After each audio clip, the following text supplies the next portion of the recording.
Noong Marso, ipinasa natin ang panukalang batas para bigyan ang Pangulo ng kapangyarihan na isuspende ang excise tax sa langis, ngunit hindi po ito ginamit para sa diesel at gasolina. Ang ating butihing chairman ng Ways and Means Committee ay nagpahayag din noong Abril 14 na dapat suspendihin ang value-added tax sa langis for 60 days dahil any foregone revenues could already be offset by gains realized in the first quarter, and if you reach a particular threshold on collection ng VAT, pwede na tayong mag-suspend kasi may windfall na tayo. At the appropriate time, that can be done. But if you ask my opinion today, I don't agree with it because this is an executive decision. Hindi po ba totoo na dahil sa windfall, kaya natin suspendihin ang value-added tax ng 60 days? Hindi po eh. So ito po ang report ng Department of Finance.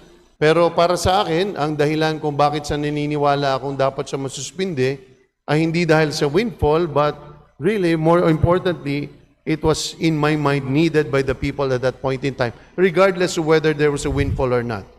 Ibig niyo po bang sabihin, Mr. Chair, sa ngayon, tutol kayo sa pagsuspende ng VAT at excise tax? Huwag nating sabihin gusto nating ibigay itong kapangyarihan sa executive. Sa tingin niyo po ba, dapat o hindi ba dapat isuspende ng Kongreso ang VAT at excise tax sa langis? Ako naniniwala akong dapat siyang isuspinde. Personally, naniniwala ako sa panahon ng krisis. Pero tungkol sa Kalinga Act na sa aking pagkakaalam ay for approval ngayong araw, ang kasulatan naman po ay napakalinaw sa Section 23 na ang panukala ko ay amendahan ang the President may maging the following shall be suspended for a period of 60 days. At uulitin ko po muli, sa tingin ko, wala tayong quorum sa araw na ito. Kaya sana sa mga susunod na minuto, pwede natin talakayin kay Mr. Chair kung papayag siya na amendahan natin para maaprubahan ngayong araw ang Kalinga Act. Salamat po.